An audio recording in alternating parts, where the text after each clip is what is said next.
Well, thank you very much, and thank you for inviting me along. As you said, we live in very difficult times at the moment, not least because of COVID, but there are other issues which can prove to be equally disastrous in many, many ways, in different ways. And one of those is the Brexit saga, which is not yet over. As you know, the UK left the European Union formally on the 31st of January, but we are in a transition period where we remain in the single market and the customs union until the end of this year. And during that transition period, the idea was to negotiate a future relationship covering a future deal on future arrangements on trade and many other things. But those negotiations are running into difficulty. And in some ways, you couldn't have chosen a better date than this weekend to have a discussion about that, because yesterday Boris Johnson said, well, there's no point in continuing these talks. We're heading for a no deal situation, a no deal Brexit without any deal whatsoever. Though there are doubts, of course, as ever with Boris Johnson, about whether he really means that or whether it's posturing, and whether the talks will actually continue next week. Michel Barnier, the EU negotiator, was due to go to London on Monday. They've said to him not to come, but they've agreed to talk by telephone. So nobody is quite sure what is going to happen next. So in that respect, perhaps today is the worst day to talk about it, because we don't know what's going to happen next. But we can look at a number of factors. First, the Conservative Party remains as divided as it ever was on Europe. It's just the dividing lines are a little bit different now, and the faction that is in charge is a little bit different. But clearly, one wing of the Conservative Party would actually like to leave without any deal on a future relationship with the European Union. That's the neoliberal right wing, and perhaps also the nationalistic right wing of the Conservative Party. The neoliberal right wing, because they fear that any deal with the European Union will keep Britain tied to European standards on consumer protection, on the environment, on workplace rights, on fair competition, on health and safety. And it's precisely those standards that they want to break away from. That's why they wanted Brexit in the first place. They want a market that is a corporate free-for-all without those protections for people.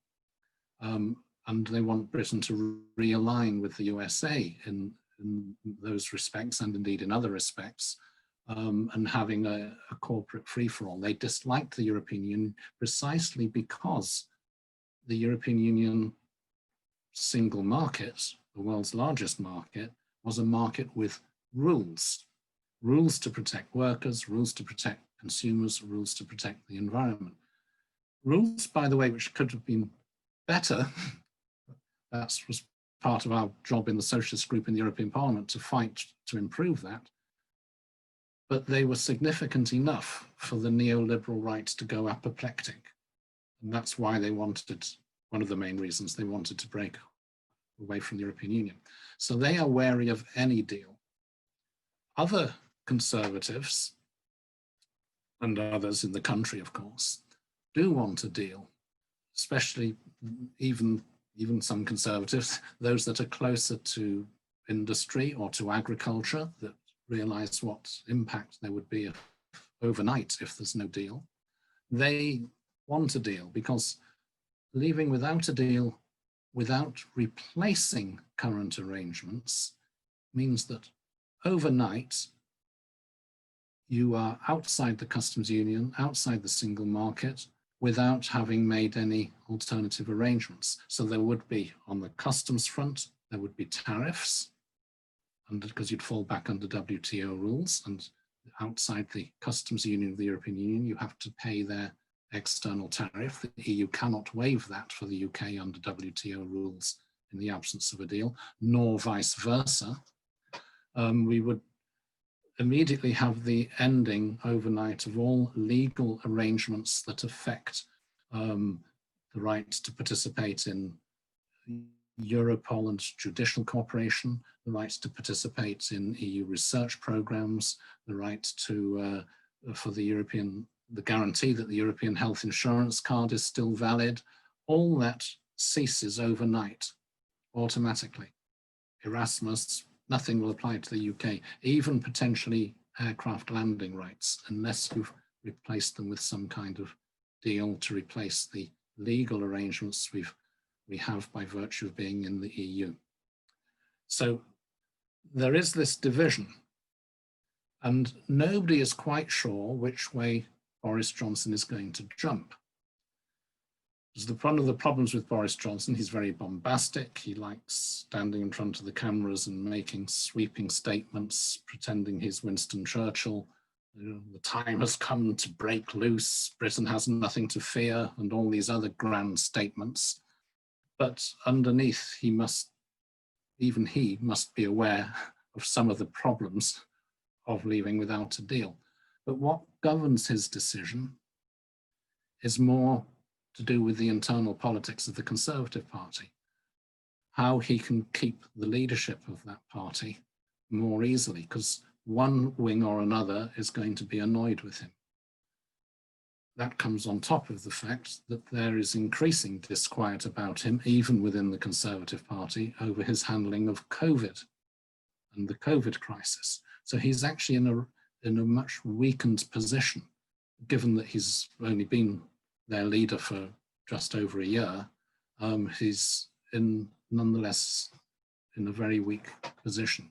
So his decisions on that seem quite likely to be influenced by how he thinks he can best cling on to power.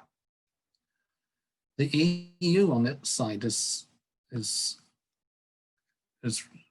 thoroughly pissed off, if I can use that expression, with the UK government, not least because much of what should have been in the future agreement was agreed in the political declaration that was negotiated and signed by both sides before Brexit and was attached to the withdrawal agreement.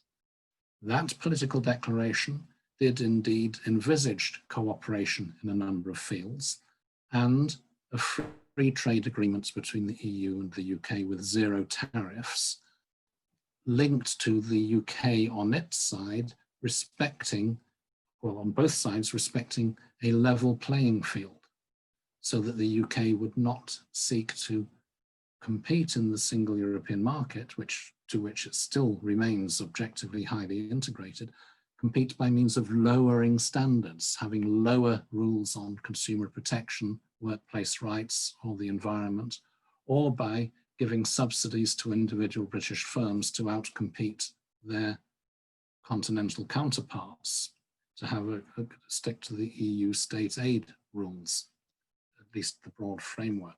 The EU is very wary of having what's sometimes called Singapore-on-Thames competing in Europe on the basis of lower standards. Now, in principle, it had been agreed to have a level playing field. It's there in the written declaration, the political declaration. But Boris Johnson, after he secured Brexit, has virtually torn up the political declaration and conducted the negotiations as if nothing had been agreed beforehand.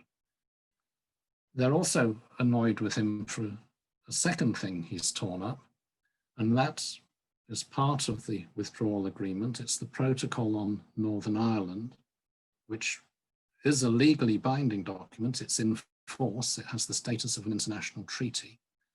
And essentially, to avoid having checks, customs checks and regulatory checks on the border between Northern Ireland and the rest of Ireland, which would have been a nightmare, practically and politically, to have such checks in the Irish Sea, as it were, between Northern Ireland and Great Britain. Now, that was controversial at the time, but it was clearly laid down and ratified by the European Parliament and the British Parliament. It's part of that treaty. The government has introduced, nonetheless, in the last few weeks, a so-called internal market bill about regulating the UK internal market, which gives the government the right to overrule what was agreed in that international treaty. In other words, to break international law. And having a British government saying it's not only is it willing to break international law, but willing to break an agreement that it negotiated, signed, and ratified earlier the same year, that, of course, has caused consternation across not just the European Union, but beyond, across the world and internally within Britain. But that is the second reason why the EU is not best pleased with the UK. And to compound that, yesterday Boris Johnson said, yeah, well, this is all the EU's fault. They won't give us this sort of deal they gave, a trade deal, he's only talking about trade here, the trade deal that the EU gave to Canada. That's all we want, the same thing that you gave Canada, no problem. You've given it to Canada, why not to us? And it's outrageous that you won't do that. So if there's no deal, we will trade with you on WTO terms without a deal. And he's calling that an Australia type deal, because Australia currently doesn't have a free trade agreement with the EU, although it's negotiating. Now, both aspects of this are false. In the negotiations, the UK never asked for a Canada-style deal, and the EU never offered a Canada-style deal. The EU didn't offer it because Canada and the UK are in very different situations vis-a-vis the EU. Canada is the other side of the Atlantic and has a small proportion of its trade with the EU. The UK is in Europe and has half of its trade with the EU. It's highly integrated economically. So giving the same rights to access the EU market without following the rules that you might get away with Canada was just not on for the EU vis-a-vis the UK, for the same reasons I said earlier. They don't want a Singapore on Thames competing in the single market without having the level playing field. But it's also not true the other way around. Britain, in the negotiations, has asked for far more than what Canada has. Britain's asked, for instance, zero tariffs on all goods. That's beyond what the Canada deal has. It's asked for mutual recognition of professional qualifications so that lawyers, doctors, etc. can still have their qualifications recognized throughout Europe. Britain has asked for UK firms to be able to compete for tenders, government tenders across the whole of Europe for contracts for construction or whatever. Britain has asked for lorries to still have quota-free access without any restrictions like now in the single market right across Europe. So British lorries can go back and forth and do cabotage while they're abroad and vice versa. Well, Canada's not asking for any lorries for the obvious reason that you can't drive from Canada into the European Union. So there's a little problem of a little ocean in between. So in all these ways, what the UK is asking for goes well beyond Canada. But Johnson now hypocritically gets up and says, oh, all we wanted was what you gave to Canada, and why can't you give it to us? We'll have instead an Australia type deal. Well, he calls it an Australia type deal because he thinks that sounds nice to domestic ears. Oh yes, good old Australia.